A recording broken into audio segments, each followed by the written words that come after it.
Univers. Il existe de nombreux éléments formés au cours de son histoire. Au sein de l'homme, hasard minuscule, se cachent des trésors, les briques essentielles qui ont permis l'émergence de la vie. À l'échelle du micromètre, on trouve les cellules qui contiennent elles-mêmes les macromolécules comme l'ADN. Ces longues molécules sont des assemblages de milliers d'atomes. L'atome, quant à lui, est si petit. Il est à la limite de l'imaginable. Pourtant, nous savons depuis 100 ans qu'au sein de cet atome se cache un objet encore 100 000 fois plus petit. C'est le noyau. Les noyaux sont composés de protons et de neutrons. Le plus simple d'entre eux ne contient qu'un seul proton. On l'appelle l'hydrogène.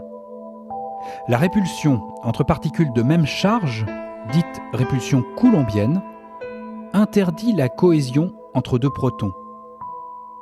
Le seul noyau à deux constituants est le deutérium, l'autre isotope stable de l'hydrogène. Bien qu'il soit très rare, il contient un proton et un neutron liés par l'interaction forte.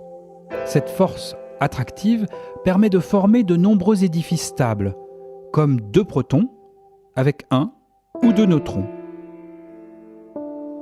Ce sont les isotopes stables de l'hélium. On classe ces noyaux en fonction de leur nombre de protons et de neutrons. Il existe 2 noyaux stables de carbone, contenant chacun 6 protons, mais un nombre de neutrons différent. Il y en a 6 pour le carbone 12 et 7 pour le carbone 13. On observe aussi 4 noyaux de fer ayant un nombre de constituants différents. Ce sont les isotopes stables du fer. Il existe ainsi un peu moins de 300 noyaux stables dans la nature. Ils sont tous représentés sur cette carte, les plus lourds se situant au voisinage du plomb. S'ils ne ressentaient que l'interaction forte, les noyaux auraient le même nombre de protons et de neutrons. Mais la répulsion coulombienne pousse ces édifices à inclure plus de neutrons, déplaçant les noyaux stables du côté des noyaux riches en neutrons. Alors il existe d'autres noyaux, mais ils sont instables. On dit qu'ils sont radioactifs, c'est-à-dire qu'ils se désintègrent spontanément en une autre espèce. On estime qu'ils sont près d'une dizaine de milliers. Ceux qui sont représentés ici, sur cette carte, sont ceux que l'homme a pu synthétiser dans des accélérateurs. Les noyaux radioactifs peuvent se désintégrer de différentes façons. Pour certains, c'est la radioactivité bêta, associée à la transformation d'un seul nucléon. Pour d'autres, c'est la radioactivité alpha, dans laquelle une particule d'hélium 4 est émise. D'autres encore fissionnent spontanément. Le noyau se casse en 2 morceaux. La tendance d'un noyau à se désintégrer dépend de la cohésion des protons et des neutrons en son sein. L'importance de leur lien, qui est ici représenté verticalement, illustre la stabilité du noyau. Bienvenue dans la vallée de la stabilité creusée par une étrange rivière où tend à couler toute la matière de l'univers. Les désintégrations des noyaux instables apparaissent alors comme le plus court chemin pour rejoindre la stabilité.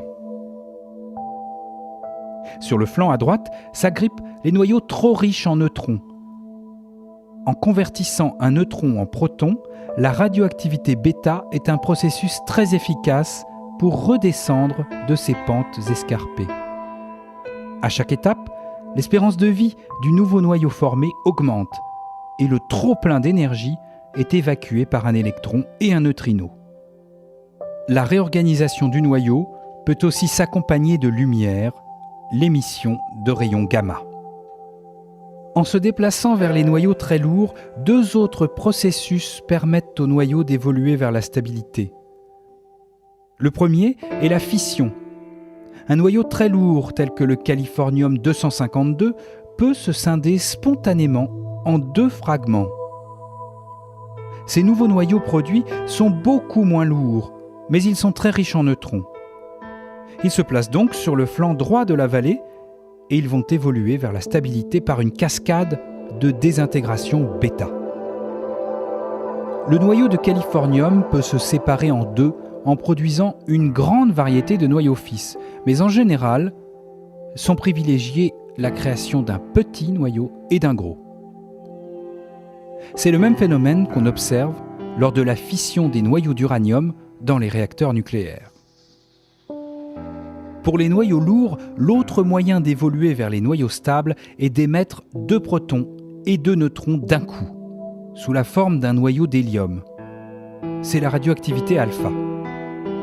En partant d'un noyau d'uranium-238, il faut enchaîner plusieurs désintégrations pour atteindre un isotope stable du plomb.